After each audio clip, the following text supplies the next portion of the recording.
The automatic doors of St. Helena Medical Center hissed open, cutting through the late-night hush with a sound that didn't belong to any human breath. It was just past 2 a.m., the hour when hospitals pretend to sleep, but never do. Monitors hummed. A janitor's cart squeaked somewhere down the hall. The smell of antiseptic hung in the air, sharp and clean, like winter. Then, everything stalled. A nurse mid-stride froze. A security guard looked up from his clipboard. A coffee cup slipped from a tired hand and shattered against the linoleum, the sound too loud for the quiet it landed in.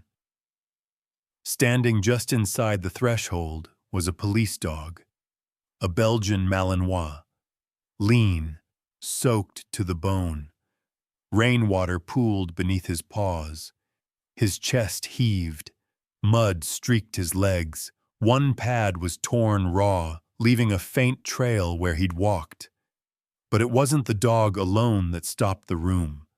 It was his eyes, fixed forward, steady, intent, as if the building itself had called him by name. No handler, no leash, no badge clipped to a collar. Just a K9 who knew where he was going and wasn't asking permission. "Whose dog is that?" someone whispered. The Malinois didn't turn. He moved, slowly, deliberately, down the corridor. His nose lifted, then lowered, tracking something only he could read. The scent pulled him past admissions, past radiology, past a vending machine buzzing with fluorescent impatience. Each step was careful, measured, as though he was conserving what little strength he had left. At the nurse's station, Emily Ross felt it before she understood it. The hair on her arms rose. 12 years on night shift had taught her the difference between chaos and purpose. This wasn't a stray wandering in. This was focus. "Hey," she said softly, stepping out from behind the counter, palms open. "Easy, buddy." The dog paused. His ears flicked once. He glanced at her, not with fear, not with challenge, but with assessment, like a professional deciding whether she mattered. Then he continued. Emily followed at a distance, heart ticking faster than the wall clock. The Malinois stopped outside the pediatric ICU. He sat. His posture straightened. His breathing slowed, syncing with something beyond the glass. Inside the room, a small girl lay motionless. Lily Carter, 8 years old. Car accident. Hit and run. No parents at the bedside. No family on file who had answered the phone. Machines kept rhythm where her body could not quite find it on its own. The dog leaned forward, pressed his nose to the glass. The monitor beeped. Emily's eyes snapped to the screen. Lily's heart rate, unstable all night, steadied by a hair. Not normal. Just better. Emily swallowed. She checked the IV, the oxygen, the numbers she trusted because numbers didn't lie. Then she looked back at the dog. "Do you know her?" she murmured. Time 300 son, half to herself. The Malinois exhaled, a low sound, from deep in his chest. He rested his forehead against the door. Rainwater slid down the glass, tracing lines like something trying to escape. Outside, the rain kept falling. Inside St. Helena Medical Center, something had arrived. Something that didn't belong to the night shift, or the rule book, or the tidy language of forms and signatures. And nobody, least of all Emily, was ready for what would happen if they tried to make him leave.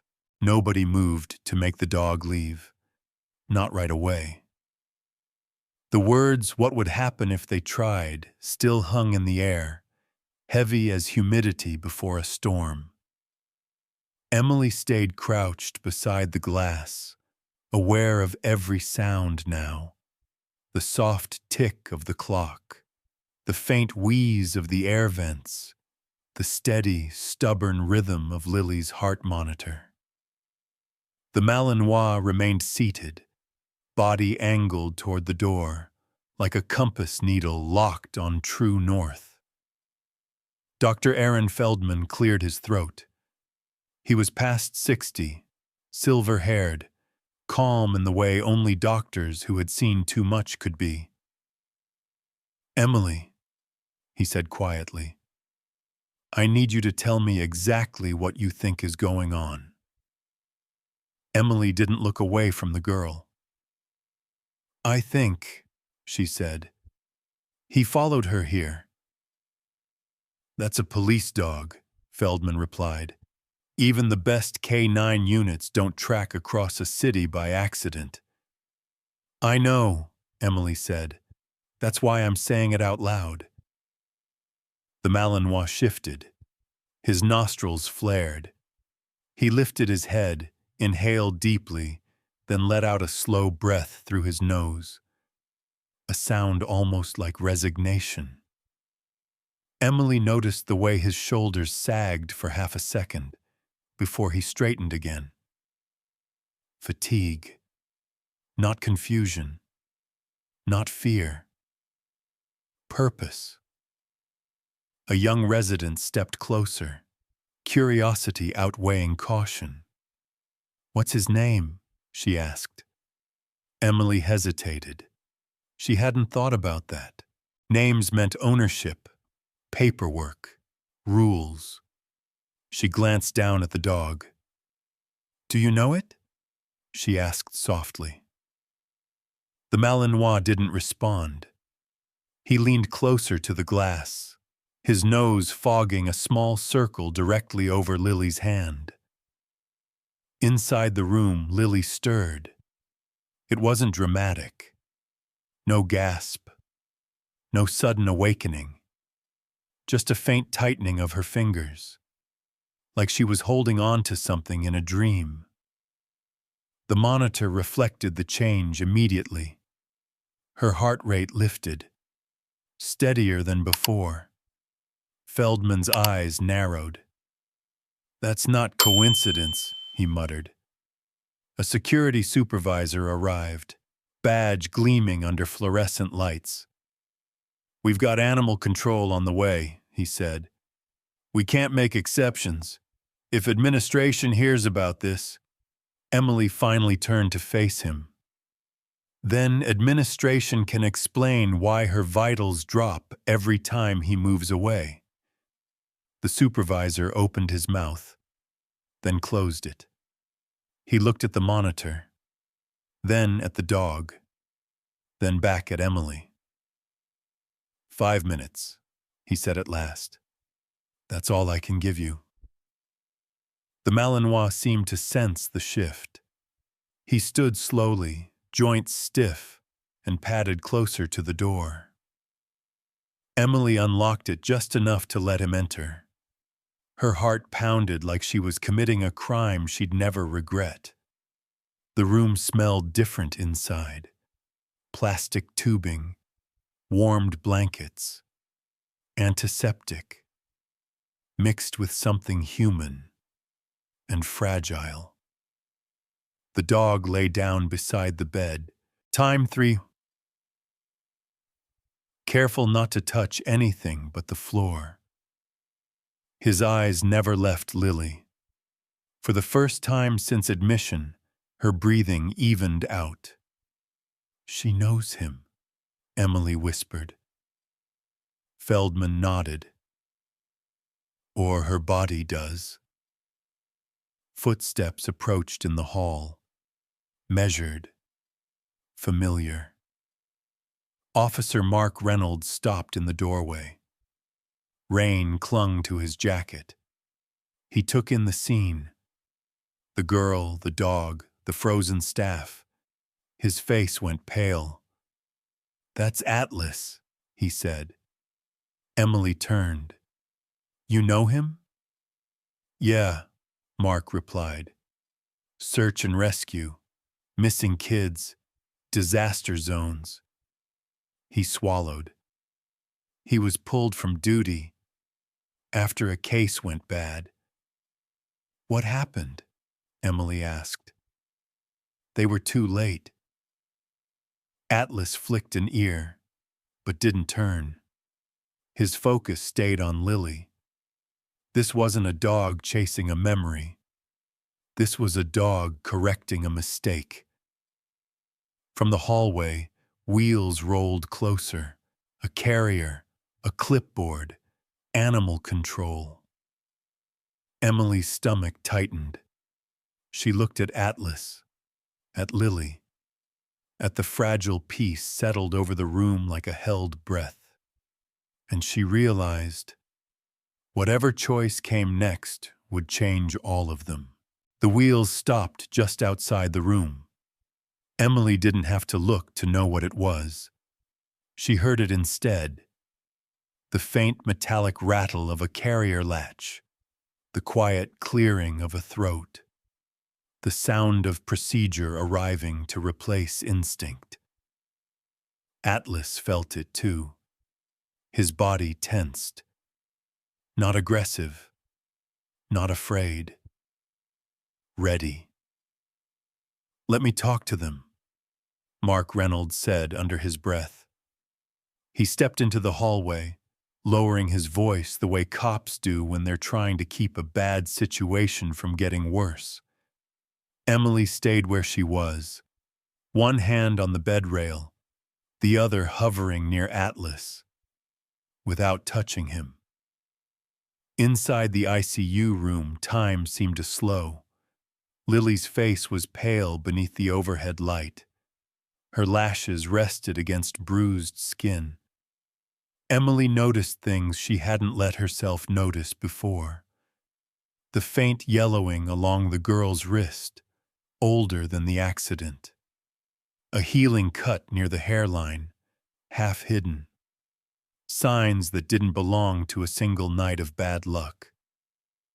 Atlas lay with his chin on the floor. His eyes lifted just enough to watch Lily breathe. Each rise of her chest, his inhale. Each fall, his exhale. Emily had seen parents do that, sink themselves to their children when they were afraid to look away. "She hasn't had a visitor," Emily said quietly. Dr. Feldman nodded. No emergency contact answered. No parents listed on the intake form. "That doesn't happen," Emily said. "Not really." Feldman didn't argue.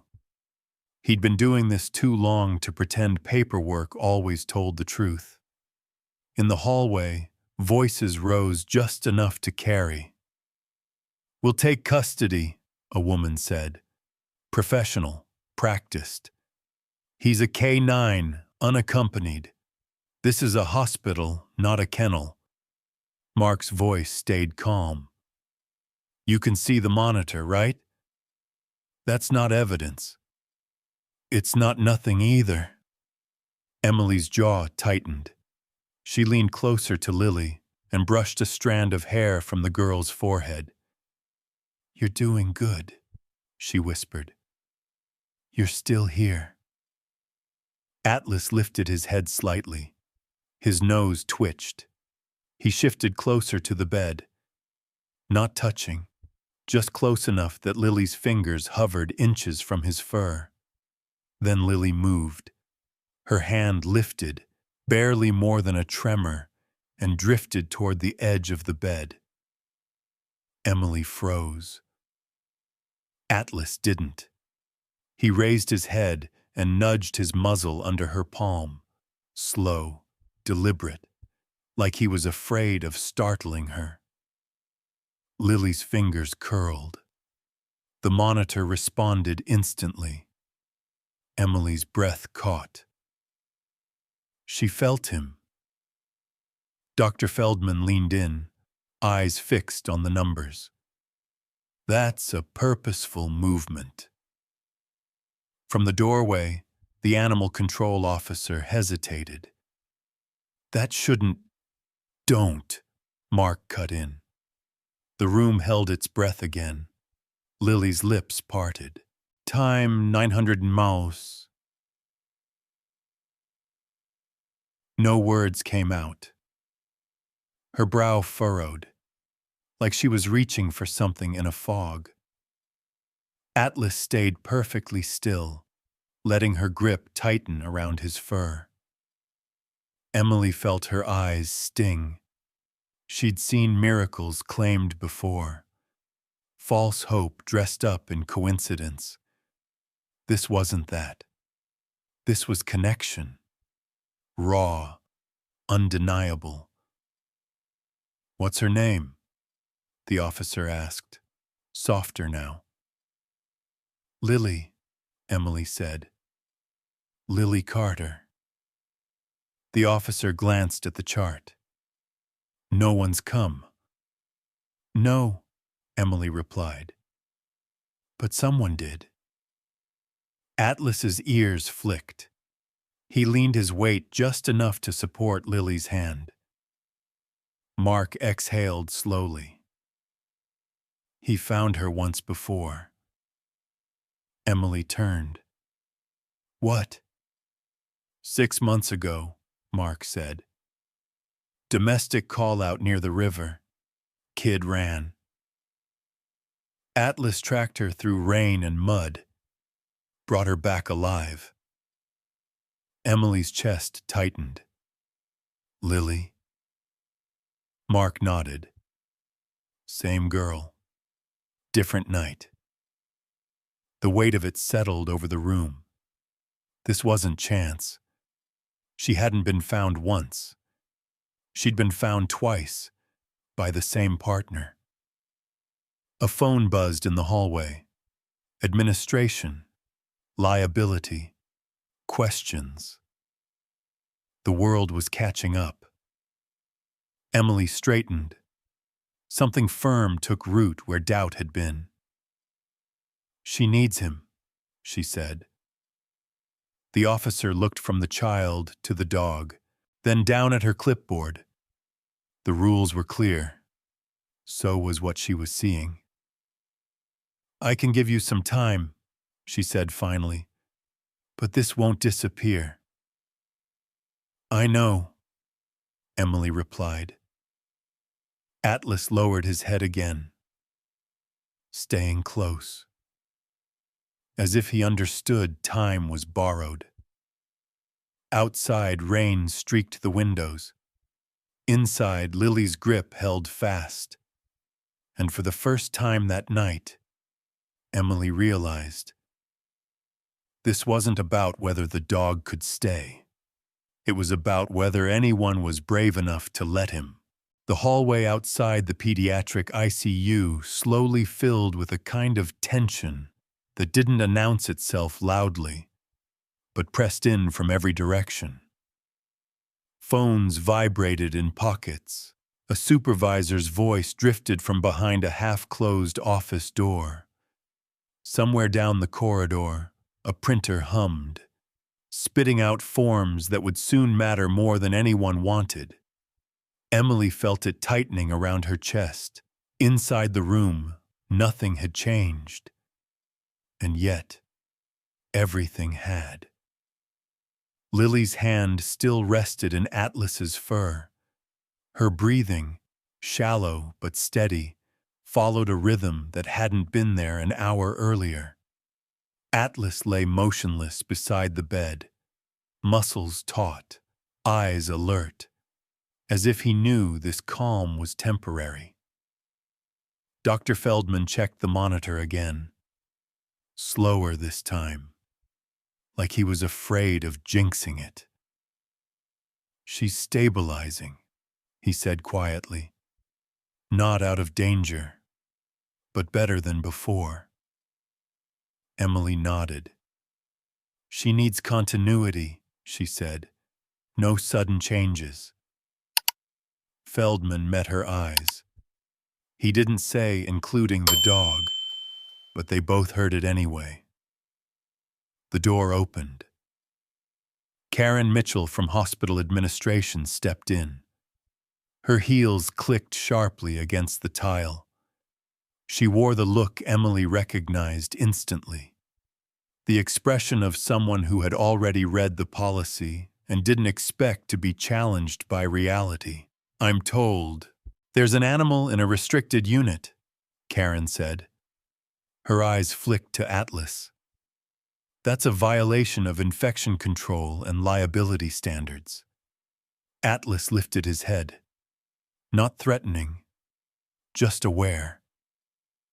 Emily straightened her shoulders. "He's part of why this child is still stable." Karen's lips pressed into a thin line. "That's not a medical assessment." "No," Emily replied evenly. "But the monitors are." Karen glanced at the screen. Numbers didn't lie. But they also didn't sign legal waivers. "Animal control is standing by," Karen said. "This dog will need to be removed." At the edge of the room, Mark Reynolds stepped forward. "With respect, Karen," he said, "that dog is a certified police K9. He tracked this child here." Karen raised an eyebrow. "Tracked her through a city?" "Yes," Mark said, "because he's done it before." Karen exhaled, impatient. "That doesn't change policy." Behind them, Lily stirred. Just a tightening of her grip. A faint hitch in her breathing. Atlas reacted instantly. He shifted closer, his body forming a quiet barrier between the bed and the world.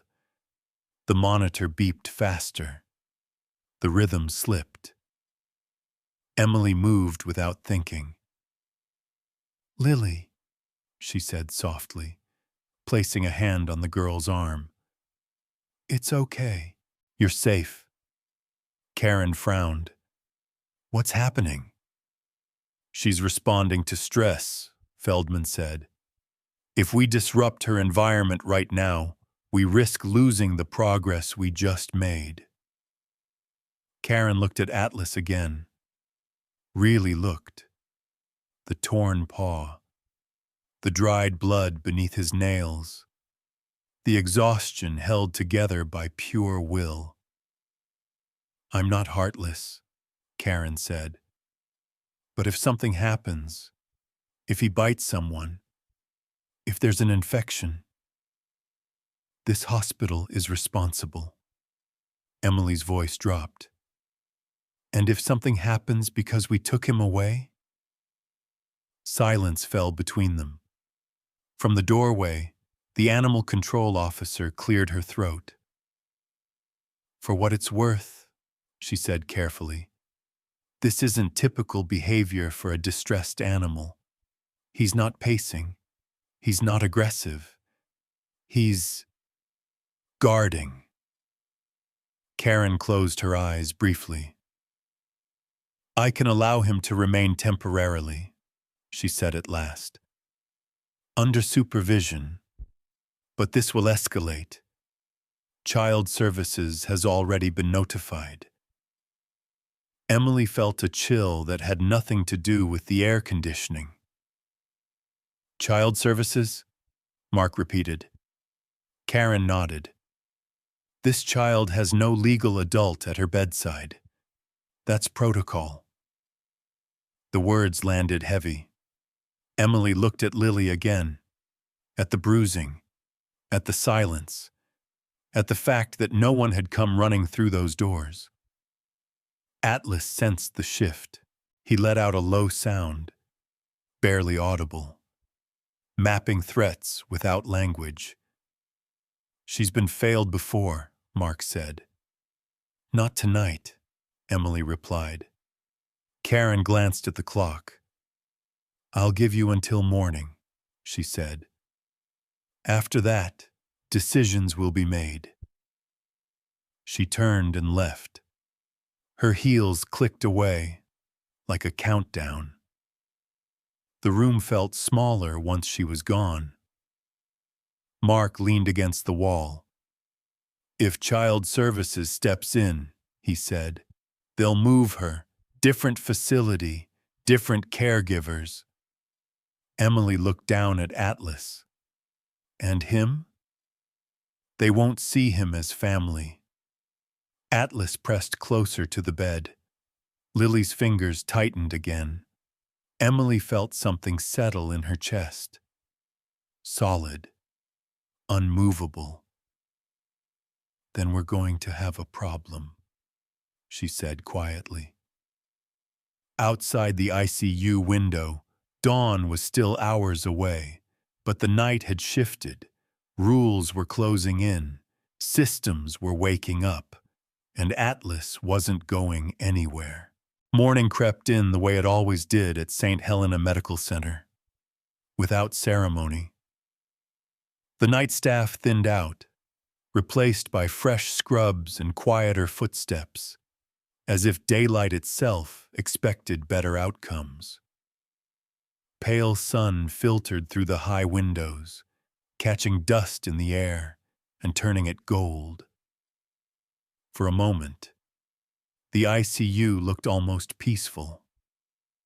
Atlas hadn't moved. He lay exactly where he had through the night, pressed close to Lily's bed, his body curved in a protective half-moon. His eyes followed every small change, the rise of Lily's chest, the shift of Emily's weight, the faint click of a clipboard against a rail. He hadn't slept. He hadn't eaten. He existed in a narrow space between exhaustion and resolve. Emily sipped lukewarm coffee she'd forgotten she'd poured. Her reflection in the glass looked older than it had yesterday. "You're still doing good," she whispered to Lily, checking the IV line. "Keep fighting." Lily didn't wake, but her fingers flexed once, brushing the edge of Atlas's fur. The monitor held steady. Down the hall, voices grew louder. Mark Reynolds appeared first, jacket slung over one arm, his expression tight. Behind him, a man in a gray suit and a woman carrying a slim folder stamped with the seal of Child Protection Services. Their faces were polite, the practiced kind that meant nothing personal was about to happen. Emily felt the knot form in her stomach. "We're here to assess the situation," the woman said, introducing herself as Diane Walker. "Minor child, no guardian present, unexplained injuries, standard procedure." Atlas lifted his head. Diane noticed him immediately. "That dog can't be in here." Emily answered before Mark could. "He's been stabilizing her." Diane's lips tightened. "That's not how medical care works." "No," Emily said calmly. "But it is how trauma works." The man in the suit glanced at the monitor, then at Lily. "We'll need to move her to a temporary placement once she's cleared." Mark stepped forward. "You move her," he said. "You separate her from the one constant she's had." Diane frowned. "You're referring to the dog?" "I am," Mark said. "And before you dismiss it, This K9 tracked her twice. He found her the first time she ran. He found her again last night. That's not coincidence. Diane hesitated. Her eyes flicked back to Atlas. He stared at her. Not hostile, not pleading. Just present. Watching. Be that as it may, she said. He's not a legal guardian. Emily felt heat rise in her chest. Neither, she said, is a clipboard. The man in the suit cleared his throat. Time 100 mms. We're not here to debate philosophy. We're here to ensure the child's safety. There are risks, medical liability, infection control, insurance concerns. Emily almost laughed. Almost. And you think, she said, ripping away the one thing keeping her stable is safer? As if on cue, Lily's breathing quickened. The monitor chirped. Atlas stood. He stepped closer, angling his body toward Lily's head. He lowered his muzzle near her hand. Not touching. Just close enough. Lily's breathing slowed. The numbers settled. The room went quiet. Diane stared at the monitor, then back at Atlas. How long? She asked softly. All night, Emily said. And every time someone tries to remove him, Mark added, her vitals drop. Diane exhaled slowly. That's problematic. No, Emily said. That's the truth. Diane closed her folder. We'll delay relocation, she said at last. But this isn't over. We'll need evaluations, history, documentation. Do what you have to do, Mark said. At the door, Diane paused. What's the dog's status?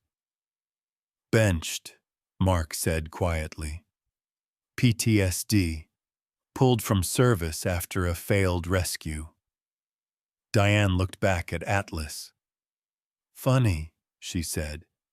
He doesn't look broken. When they were gone, Emily sank into the chair. Atlas lay back down. Slow. Careful. Like his bones weighed more than they used to. His flank trembled now. Fatigue finally showing through. You're hurting, Emily murmured. Atlas didn't deny it. He shouldn't be doing this, Mark said. Physically. Emily looked at Lily, then at the dog who refused to leave her. Some things, she said, don't stop just because someone says they should. Outside the window, the sun climbed higher. Inside the ICU, Atlas stayed right where the system had once told him he was no longer useful. And for the first time since he'd been benched, he was exactly where he belonged. Should working dogs be retired early, supported for recovery, or allowed to choose when they're done? Comment 1, 2, or 3. By late afternoon, the hospital had settled into a fragile routine. Shift change came and went. Lily's vitals held steady, not strong enough to celebrate, not weak enough to panic. Emily kept herself busy with charts and medication schedules, but her eyes returned again and again to the shape on the floor beside the bed. Atlas hadn't moved, except to adjust his weight. Each time he did, a faint tremor ran through his hind leg, quickly corrected like a soldier refusing to show pain. Mark Reynolds returned just before dusk, carrying a thin manila envelope. He waited until Emily stepped into the hall, lowering his voice. "I pulled Atlas's full file," he said. "You deserve to know what you're dealing with." Emily leaned against the wall, arms folded. "Tell me." Mark opened the folder. 3 years active service, search and rescue, missing children, disaster response, floods, landslides. He had one of the highest recovery rates in the unit. Emily nodded. "And then?" "And then last winter," Mark said quietly. "A call out near the logging roads. Little boy, 6 years old, ran from home during a domestic incident. Snowstorm came in faster than predicted." Emily closed her eyes. "They tracked for hours," Mark continued. "Time 1400 mounds. Atlas stayed on scent long after the handlers wanted to pull him back. When they finally found the boy," he paused, "it was too late." Emily felt the words settle heavy in her chest. "Atlas found him." "Yes," Mark said. "Alive when he started. Not when he finished." Emily looked through the ICU glass. At Lily. At the small rise and fall of her chest. Atlas lay beside her, eyes half-lidded, but alert. "So they benched him. They called it psychological instability," Mark replied. "PTSD. He wouldn't disengage, wouldn't leave the scene. They said he was projecting." Emily exhaled slowly. "Or grieving." Mark didn't argue. Inside the room, Lily stirred. Her breathing hitched.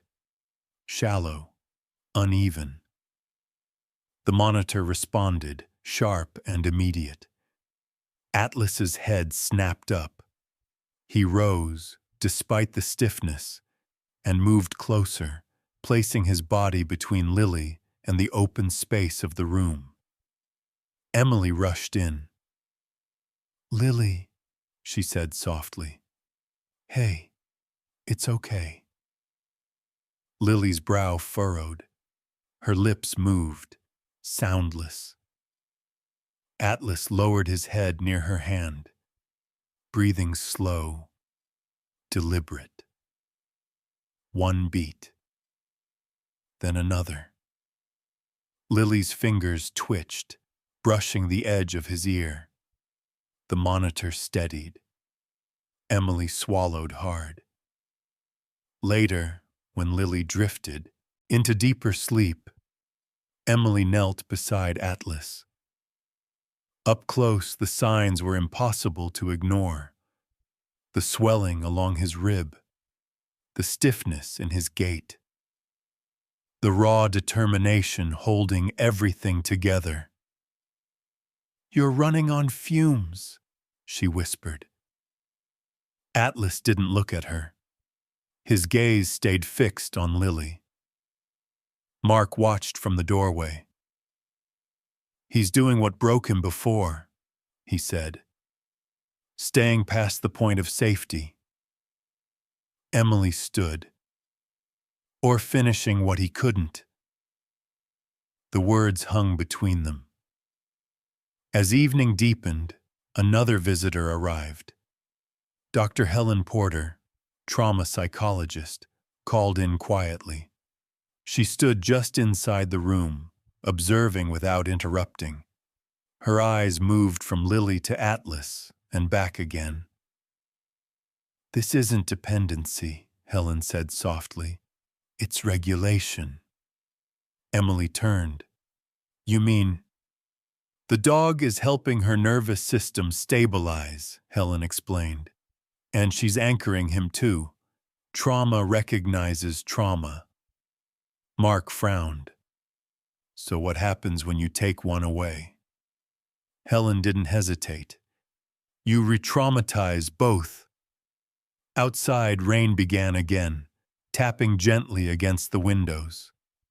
Emily glanced toward the hall, half expecting administration to return with paperwork and warnings. Instead, it stayed quiet. Helen knelt briefly beside Atlas. You didn't fail, she murmured. You just arrived too late once. Atlas's ears flicked. His eyes closed for a fraction of a second, then opened again. Emily felt something shift. Not relief, not hope. Resolve. He's not leaving tonight, she said. Mark nodded. Neither is she. As the lights dimmed for night cycle, the ICU took on a softer glow. Lily slept.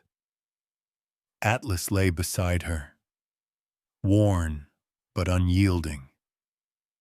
Outside the room, systems and policies waited, sharpening themselves for morning. But for now, there was only a child, a dog who refused to quit, and a hospital holding its breath, wondering what would happen if healing didn't follow the rules. The hospital never truly slept. But that night, it held its breath.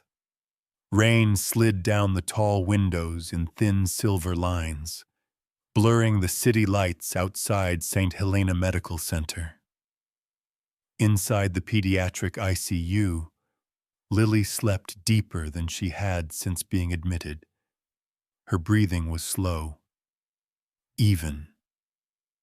Atlas lay beside the bed, chin resting on his paws, eyes open just enough to watch the world, in case it tried to take her again.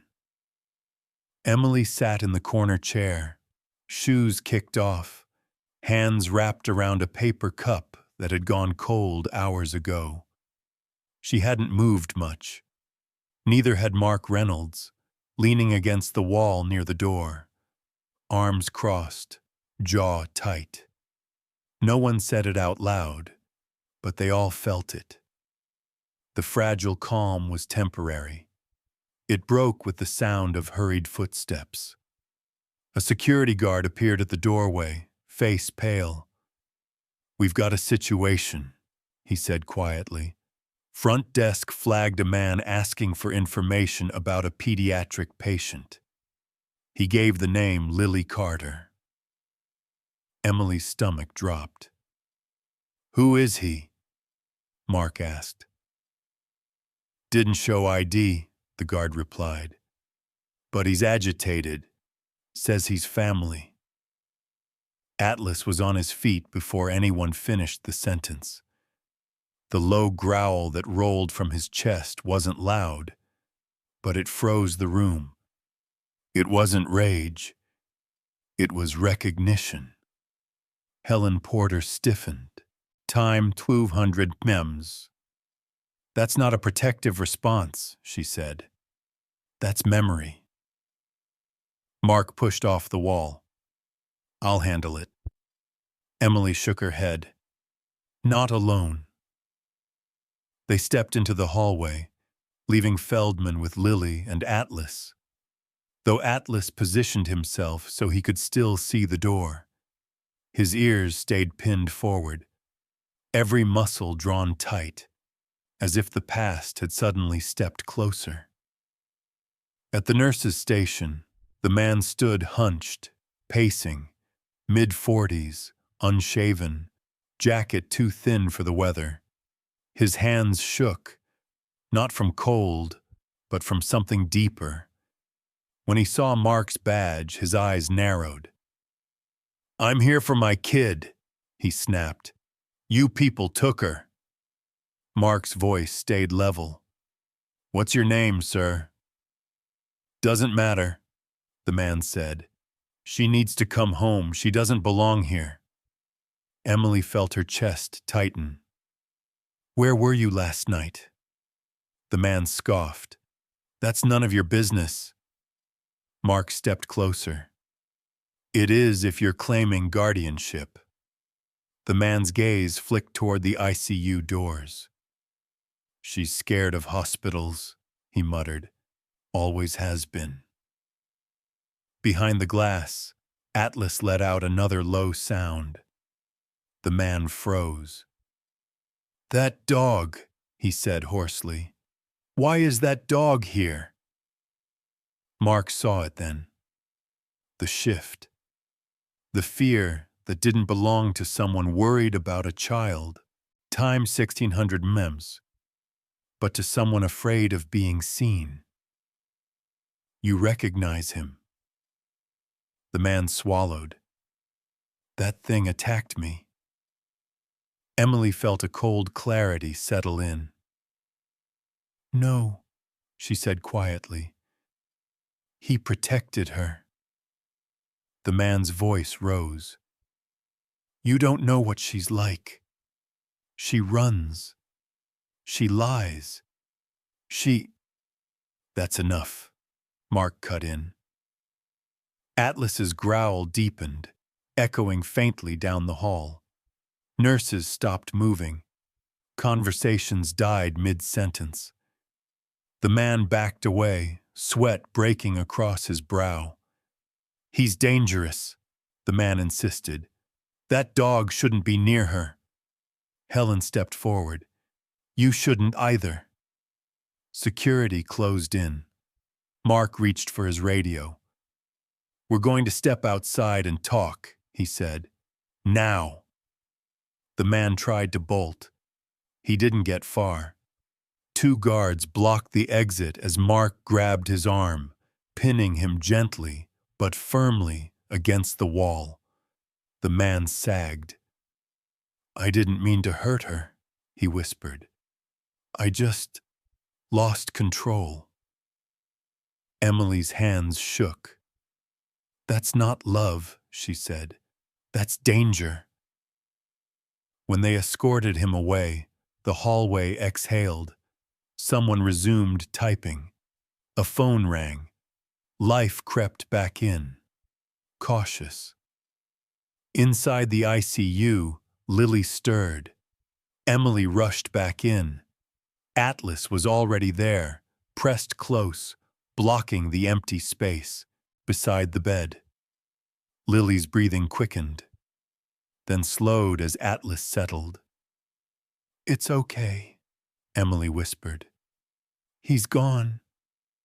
Lily didn't wake, but her hand reached out, finding Atlas's fur without searching. Helen watched. That, she said softly, was the threat. Mark joined them. We've got enough to hold him, he said. Prior reports, witness statements. This won't end tonight, but it won't be ignored. Emily sank into the chair. Atlas knew, she murmured, before we did. Helen nodded. Trauma remembers what paperwork forgets. Atlas lay back down, breath heavy now, exhaustion finally breaking through. He had done what he came to do, again. But Emily couldn't shake the feeling. This was only the beginning. Outside, the rain intensified, drumming against the windows like a warning. Inside, a line had been crossed, by a man who shouldn't have come back, and by a dog who refused to let the past repeat itself. The hospital felt different after the man was taken away. Not quieter, just heavier, as if every hallway had absorbed what had almost happened and didn't know where to put it. Word traveled fast in places like this. Nurses spoke in lowered voices. Security doubled their rounds. A rumor slipped through the floors that a police K-9 had stopped something terrible before it started. Atlas didn't care about rumors. He lay beside Lily's bed, breathing slower now, deeper. His body finally allowed fatigue to surface. The adrenaline that carried him through the night had begun to fade, leaving stiffness, pain, things he could no longer fully hide. Emily noticed it the moment she stepped back into the room. "You're limping more," she murmured, kneeling beside him. Atlas didn't look at her. His eyes stayed on Lily.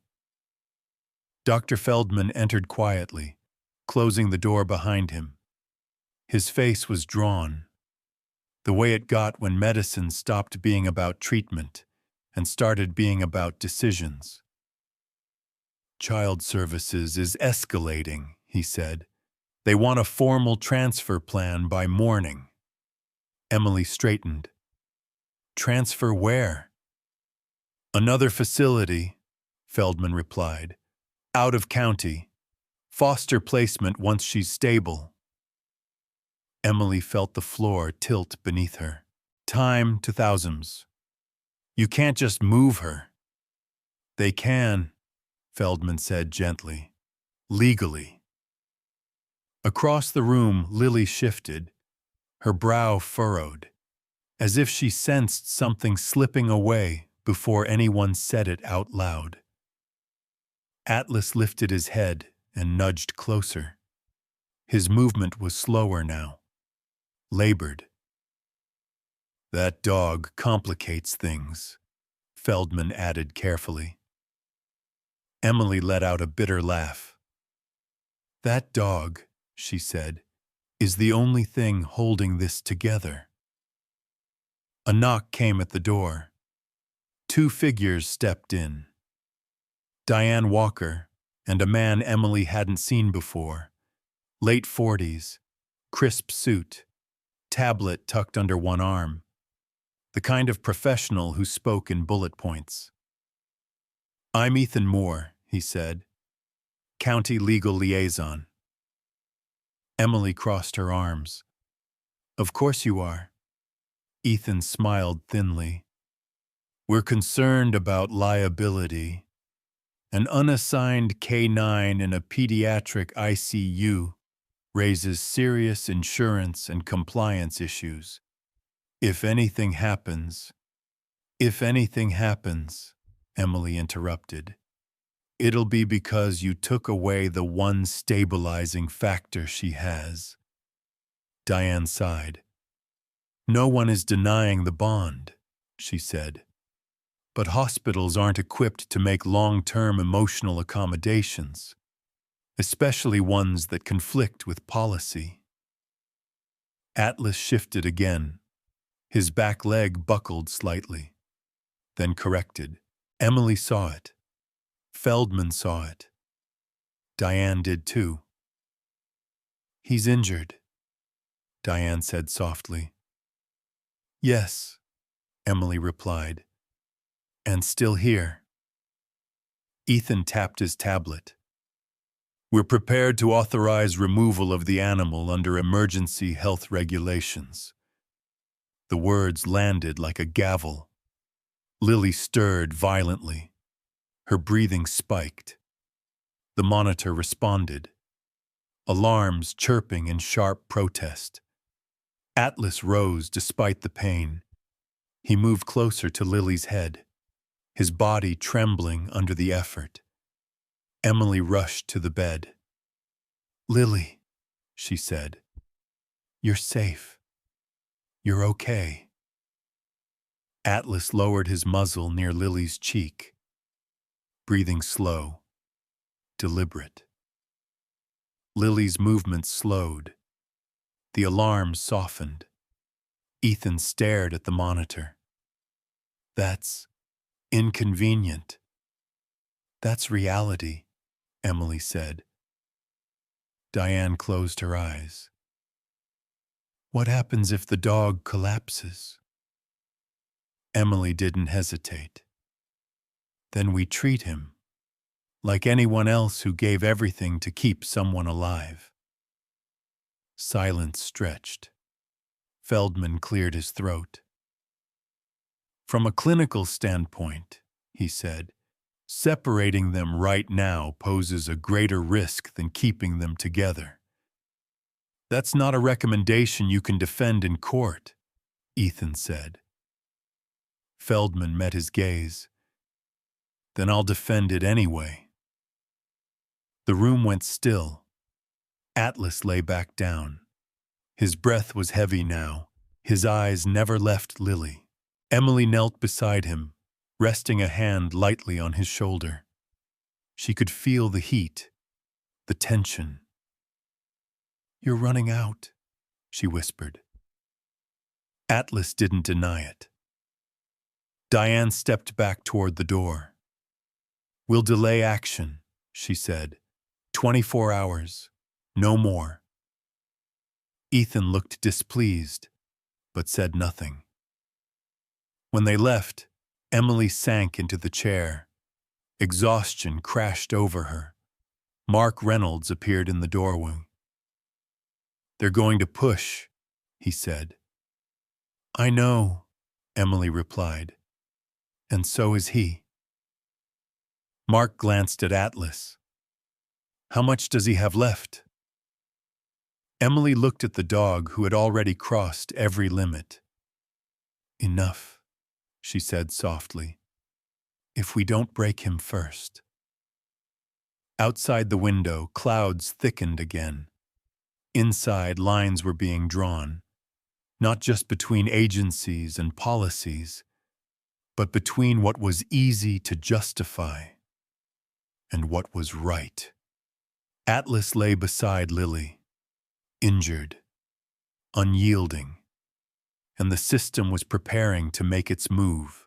The system was preparing to make its move, and it didn't wait for daylight to be kind. It happened just after midnight, the hour when the hospital felt like a long, tired animal. Lights dimmed, voices low, the air thick with disinfectant and cold coffee. Emily sat at the desk outside the pediatric ICU, charting. Her handwriting wobbled now, fatigue finally showing through. Mark Reynolds stood nearby, leaning against the wall, eyes scanning the hallway, like he was back on patrol. Inside the room, Lily slept in short, uneasy bursts. Not the healing kind, the kind that meant her body didn't know where to put its fear. Atlas stayed close, barely shifting. His breathing was heavy now, and every so often, Emily caught the faint tremor in his flank, like he was holding himself together by sheer refusal. A soft buzz from Emily's phone made her flinch. Karen Mitchell. Administration. Emily answered without standing. "If this is about policy, Emily," Karen cut in, voice tight. "We're sending a supervisor up. Security, too. The county legal liaison filed an emergency notice. They're removing the dog." Emily's heart dropped into her stomach. "Not tonight." "It's already in motion," Karen said. "I'm sorry." Emily's fingers went numb around the phone. Time 2000. "Karen, her vitals." "I know," Karen whispered. "But they're calling it an infection risk, a liability risk. They keep saying health insurance audits and medical bills. Like those words can outvote a child's heartbeat." The line went dead. Emily stood so fast her chair scraped the floor. Mark straightened instantly. "What?" "They're coming," Emily said. "For Atlas." Mark's jaw hardened. "Over my dead body." "Mark," Emily warned, "if you swing at security, you're done. If I block them, I'm done." "You already look done," he muttered. Then softer. "What do we do?" Emily didn't have an answer. Only the feeling that time was collapsing. Footsteps approached. Purposeful. Synchronized. 2 security guards. a unit supervisor, and behind them, animal control. A woman holding a leash and a carrier form, like it was a verdict. "We're here to remove the dog," the supervisor said. Not unkind, just finished. Emily stepped forward. "She destabilizes when he's separated." "We've reviewed the chart," the supervisor replied. "The county's position is clear." Mark moved beside her. The county wasn't here when her heart rate spiked. The animal control officer didn't meet Lily's eyes. "Ma'am, I don't like this either." Emily forced her voice steady. "He's trained. He's injured. He's exhausted. If you pull him out, you're pulling out her anchor." "We're going in." Atlas heard it first. He rose, slow, stiff, positioning himself between the bed and the open space, not snarling, not lunging, just standing there, trembling, like a battered fence that refused to fall. Lily stirred. Her breathing quickened. The monitor chimed. Warning. Emily's voice cracked. "See? Right now." The supervisor hesitated. Just a fraction. And then Atlas swayed. His legs locked, then failed. He hit the floor with a dull thud. Not heroic. Just biology finally collecting its debt. "Atlas!" Emily dropped beside him. His eyes were open but unfocused. His chest raced. His gums were pale. He tried to rise. Tried and couldn't. "He's crashing," Mark said. "Call veterinary services," the supervisor ordered. "We don't have time," Emily snapped. "He needs fluids. Now." Inside the bed, Lily seized. "No, no, no." "Stay with me," Emily pleaded. The ICU erupted. A code was called. Feldman burst in, and for one breath, medicine had no word for what he saw. Then he moved. "Stabilize her, now." In the chaos, a sentence landed. Time 600 mems. "Emily Ross. Administration wants her suspended." Emily heard it. She kept working. When Lily stabilized, Emily stepped back. Atlas lay on the floor, IV taped to his leg. His eyes stayed on Lily. A guard approached. "Ma'am, you need to come with me." Emily didn't look away. "If you take me out that door," she said, "I'm coming back tonight." Emily crossed the threshold before anyone could stop her. The security guard's hand hovered near her elbow, unsure whether to guide or restrain. Emily didn't acknowledge him. She moved with the kind of calm that came after panic had burned itself out, when fear gave way to something harder, quieter, resolve. The pediatric ICU doors swung shut behind her, sealing in the noise. Alarms, hurried voices. The corridor outside felt colder, stripped of urgency, like a place where decisions were made without listening to the consequences. "Emily Ross," the supervisor said, catching up. "You are relieved of duty effective immediately. Hospital policy." "I know the policy," Emily said, without turning around. I also know Lily Carter seized the moment Atlas hit the floor. That's correlation, the supervisor replied. Emily stopped. She turned to face him. Her eyes were red, but steady. Then put it in writing, she said, and sign your name to it. He didn't. Behind them, a gurney rolled out. Atlas lay on his side, IV bag swinging gently with each movement. A vet tech Emily recognized hurried alongside, face tight with concentration. Vitals? Emily asked, falling into step. Low, the tech replied. He's been compensating too long. Possible internal injury. Emily looked down at Atlas. His eyes found hers immediately. They were glassy now, unfocused at the edges, but still intent, still present. Hang on, she murmured. Just a little longer. Mark Reynolds appeared at her shoulder, breathless. They're serious about suspending you. Emily nodded. I figured. You don't have to do this, Mark said quietly.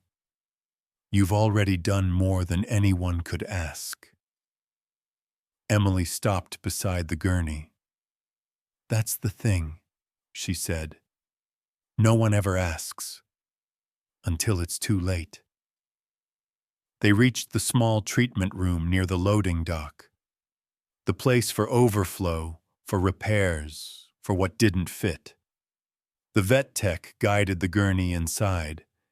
Emily followed without hesitation. The supervisor blocked the doorway. You are not authorized. Then call security, Emily said, stepping past him. You've already done that once tonight. Inside, the room smelled of metal and cleaning solution. The lights flickered, then settled into harsh white. The vet knelt beside Atlas, checking reflexes. He's fighting shock, she said. I need to run fluids faster. Emily grabbed a stool and sat, close enough to touch his shoulder. Do it. You understand, the vet said. If he doesn't, stabilize. I understand, Emily replied. Mark leaned against the wall. If administration finds out, they already know, Emily said. This isn't about my job anymore. The intercom crackled. A status update. Lily Carter. Condition guarded, but stable. Emily closed her eyes. Stable. For now. Atlas shifted, a faint sound escaping him. Emily leaned closer. She's okay, she whispered. She's still with us.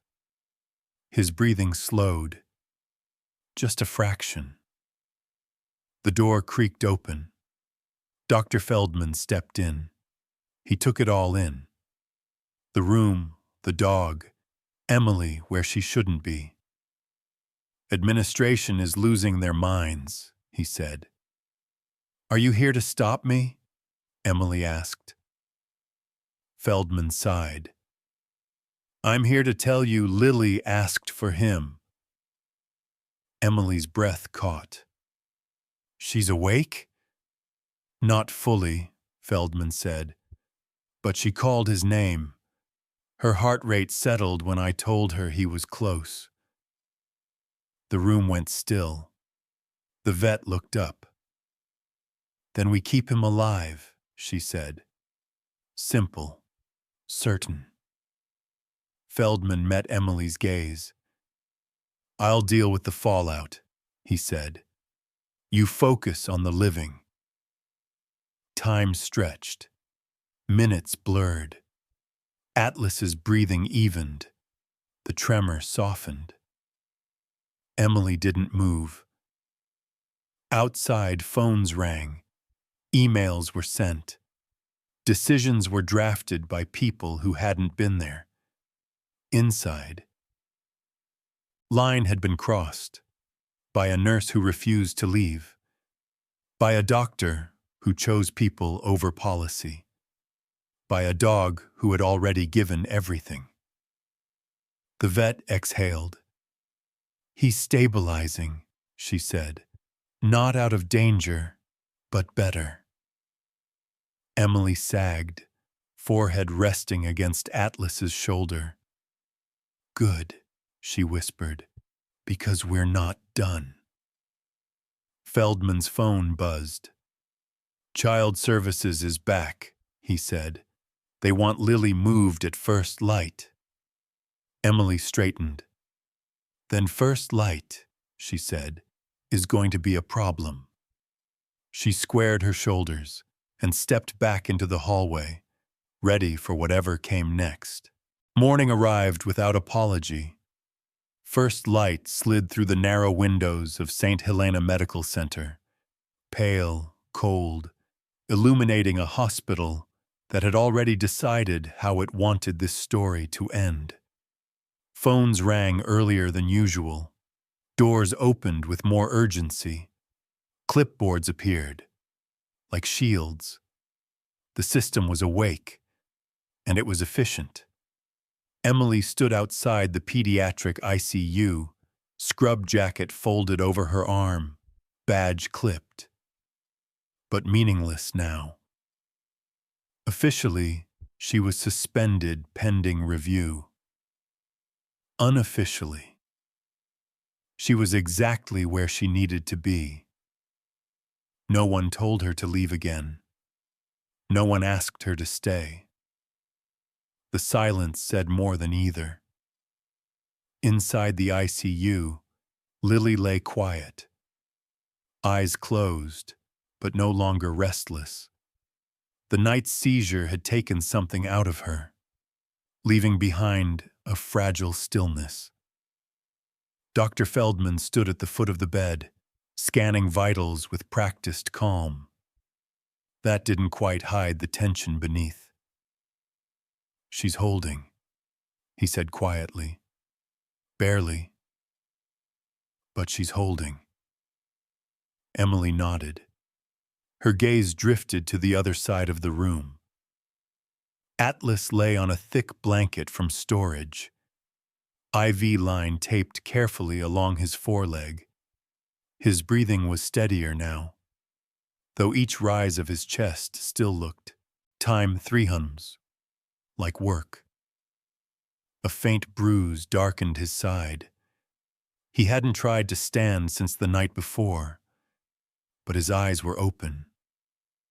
They tracked Lily, every twitch of her fingers. His ears flicked, every change in her heart rate. His breathing adjusted, as if he could hear it without machines. Helen Porter entered quietly, followed by Diane Walker and Ethan Moore. Child Services, legal, the same faces, but different expressions. Less certainty, more caution. "We're here to proceed with relocation," Ethan said. "Another facility has agreed to accept her.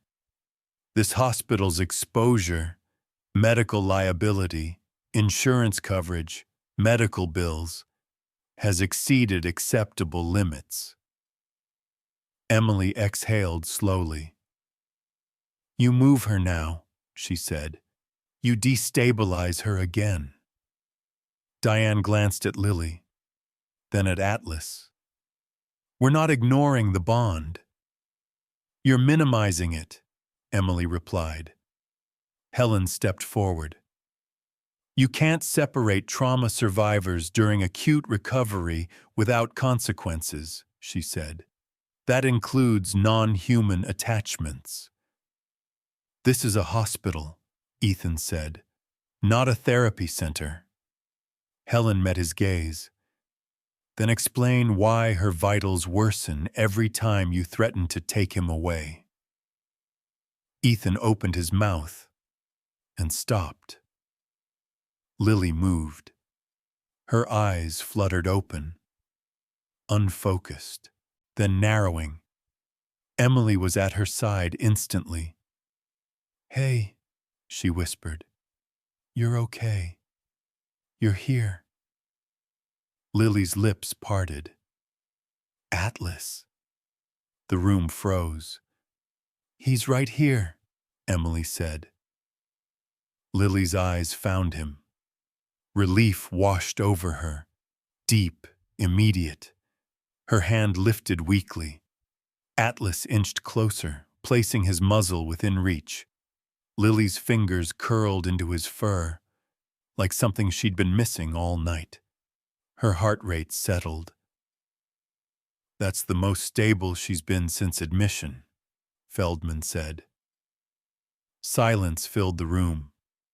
Diane closed her folder. "Do you feel safe right now?" she asked Lily.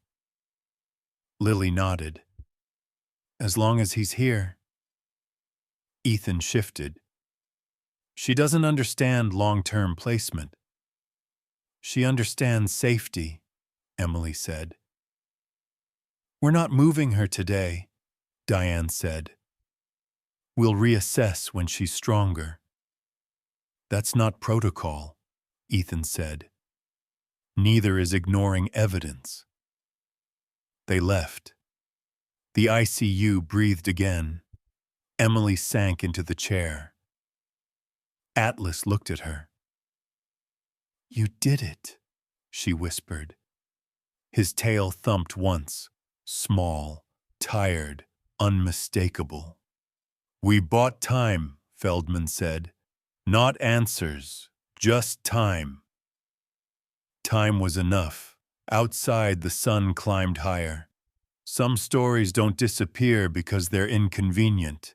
Some bonds refuse to be filed away. And some lines, once crossed, can never be uncrossed. By noon, the hospital had returned to its practiced illusion of normal. Stretchers rolled, phones rang. A television in the waiting area murmured about interest rates and rising health insurance costs. Words drifting past anxious families who barely heard them. On paper, St. Helena Medical Center was functioning. In reality, every decision made since dawn balanced on a knife's edge. Emily stood at the window of the pediatric ICU, watching clouds drift over the parking lot. She hadn't slept. The suspension notice sat folded in her pocket, heavy as a stone. She felt it every time she moved. Proof that compassion came with a price tag, often higher than anyone expected. Inside the room, Lily was awake now, not fully alert, but present. Her eyes tracked movement. Her fingers flexed with intention, not reflex. Atlas lay nearby, still on fluids, his breathing steadier than it had been all night. He hadn't tried to stand again, but his gaze remained sharp, anchored to Lily like a promise he couldn't afford to break. Dr. Feldman joined Emily at the window. "She asked for breakfast," he said quietly. Emily smiled, despite herself. "That's progress." "It is," Feldman agreed. "But child services isn't done. They'll want a plan, placement, guardianship, oversight." He hesitated. "And administration. They're reviewing your role in all this." "I figured," Emily said. The door opened. Diane Walker stepped in. Alone this time. No clipboard. No legal escort. Just a woman who looked tired in a way policy couldn't fix. "May I?" she asked. Lily glanced at Atlas. then nodded. Diane sat carefully. "Lily," she said softly, "we need to talk about what happens next." Lily's grip tightened in Atlas's fur. "There are people," Diane continued, "whose job it is to make sure you're safe. That means finding you a place to stay." Lily's eyes flicked up, fearful. "Do I have to go?" Diane paused. "Eventually," she said, "but not today." "And him?" Lily asked. "That's complicated," Diane replied. "I don't go without him." The words were quiet, but final. "He's not police," Lily said. "He's mine." The room went still. Diane closed her eyes. Then, resolve. "Emily," she said quietly, "would you consider becoming her temporary guardian?" "Yes," Emily said, without hesitation. When Emily returned, Lily searched her face.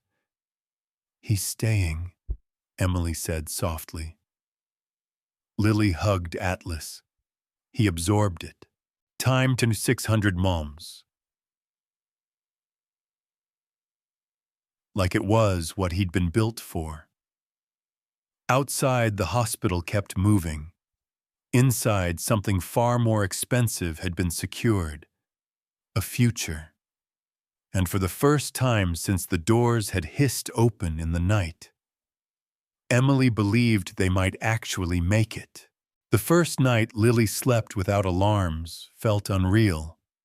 The ICU lights dimmed to their lowest setting, casting soft shadows across the room. The machines still hummed, still watched. But their urgency had faded into something almost gentle. Outside, the hospital carried on. Phones ringing, doors opening and closing. But inside this room, time slowed enough to breathe. Emily sat in the chair beside the bed, a thin blanket pulled over her shoulders. She hadn't gone home. No one had asked her to. Her suspension paperwork still existed, somewhere in an inbox. But for now, it had lost its power. What mattered was the small, steady rise of Lily's chest. Atlas lay nearby on a thicker mat now, IV removed earlier that evening after his vitals improved. The vet had warned Emily. He'd need rest. Real rest. Not the kind fueled by adrenaline and stubborn loyalty. Atlas listened politely. Then, the moment Lily shifted, he adjusted closer. Emily smiled faintly. "I guess we're both bad at letting go." Lily stirred. Her eyes opened slowly, like waking from a place she didn't quite trust. She looked around, panic flickering. Then her gaze landed on Atlas. Her shoulders relaxed. "He's still here," Lily whispered. "Yes," Emily said. "He's staying." Lily nodded, absorbing the words like they might disappear if she moved too fast. "I don't like when people leave," she said. "I know," Emily replied. Lily studied her. Quiet. Serious. "You didn't leave either." It wasn't a thank you. It was a fact. And somehow, that made it heavier. Across the hall, Diane Walker spoke softly with Dr. Feldman. Paperwork tucked under her arm. Temporary guardianship forms. Emergency placement approvals. Special therapy animal exemptions. The system bending, not breaking. but bending more than it liked to admit. Back inside, Lily shifted, wincing. Emily was there instantly. Pain? A little. Tell me if it gets worse. Will I have to go somewhere else? Emily chose carefully. Eventually there will be changes, but you won't be alone. And nothing happens without people explaining it first. Does Atlas know? Emily smiled. He knows how to stay. That's his specialty. Atlas's tail thumped once. Soft. Sure. Later, Mark Reynolds appeared. You okay? He asked. Ask me again in a week. Mark nodded. Atlas's handler retired. No one claimed him after he was benched. So he's unassigned, Emily said. Which means there's room for change. As the hours passed, Lily slept deeper. No jolts, no gasping awakenings.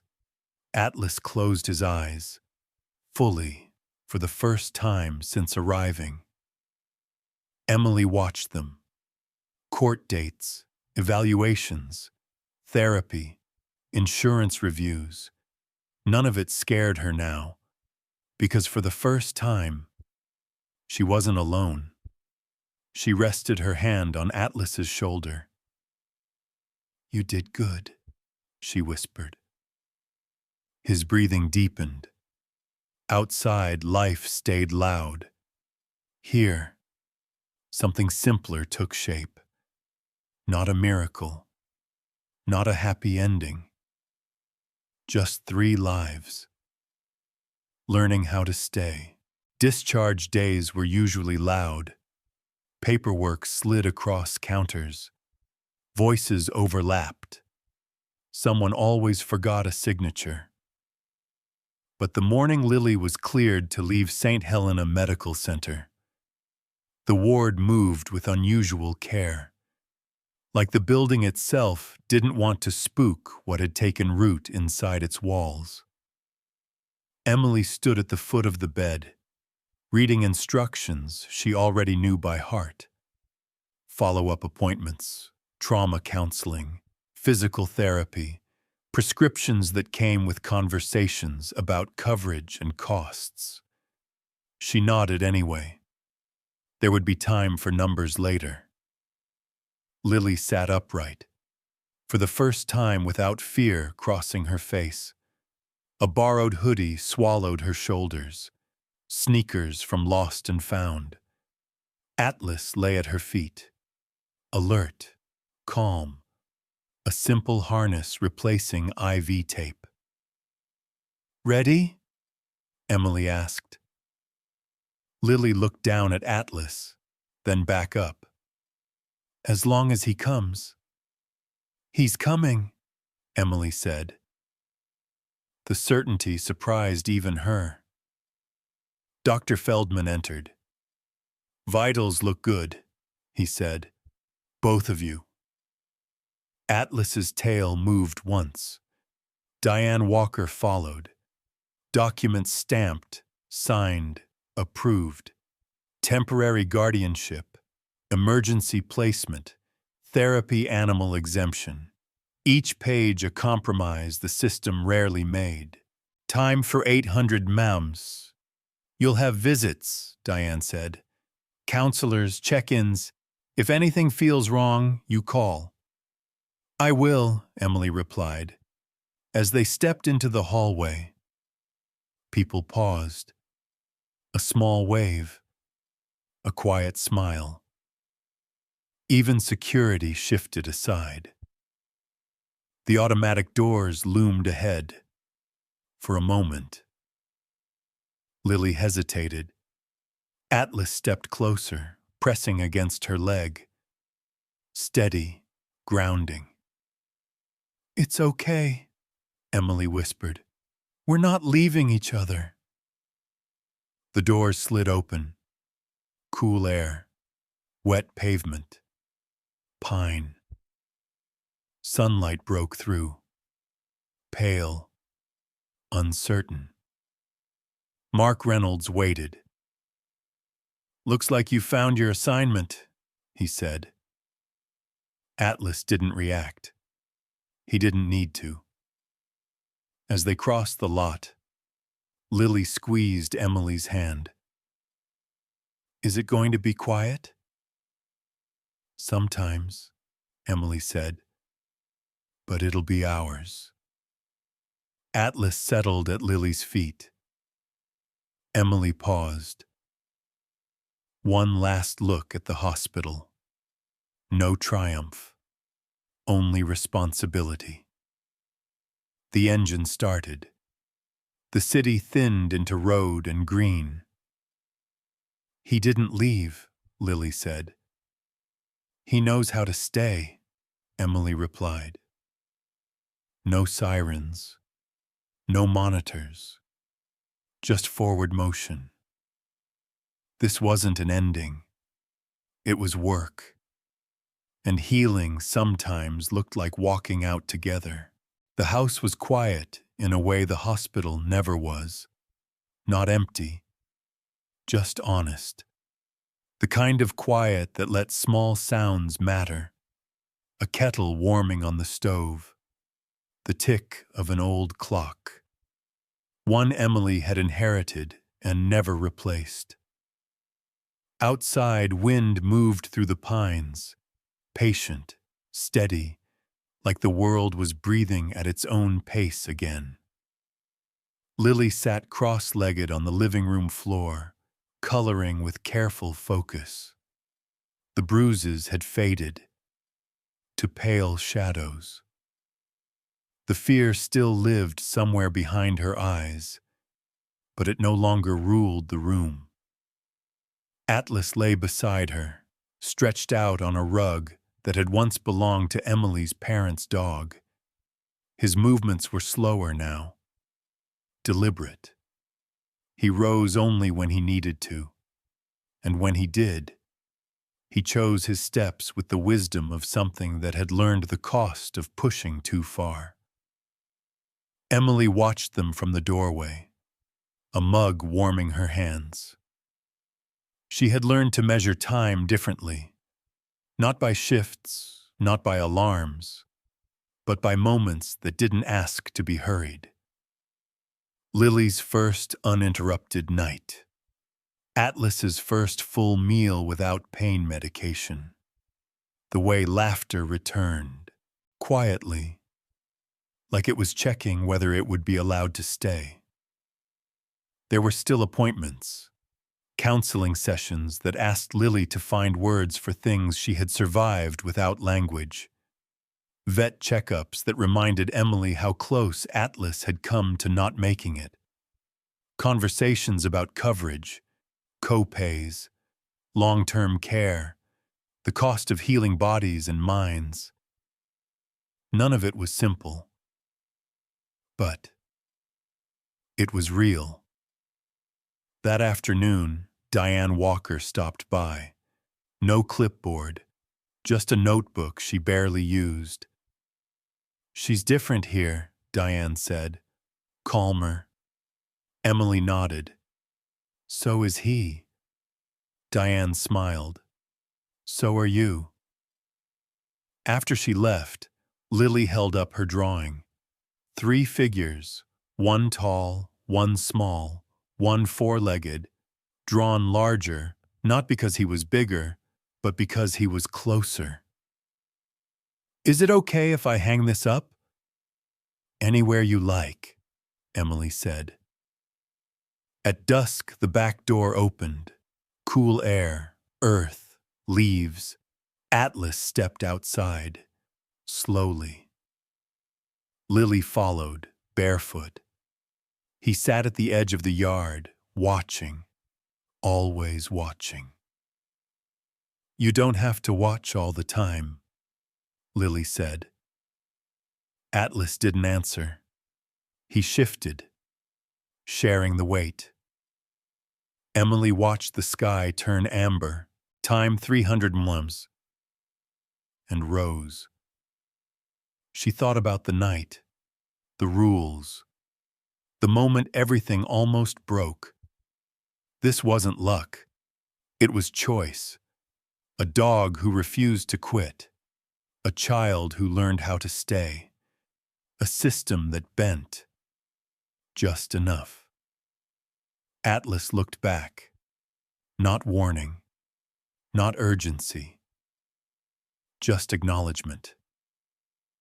"Thank you," Emily said. Later, Lily slept. Atlas breathed.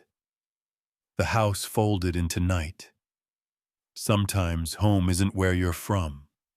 Sometimes it's where someone waits, where someone stays, where someone carries you until you can carry yourself again.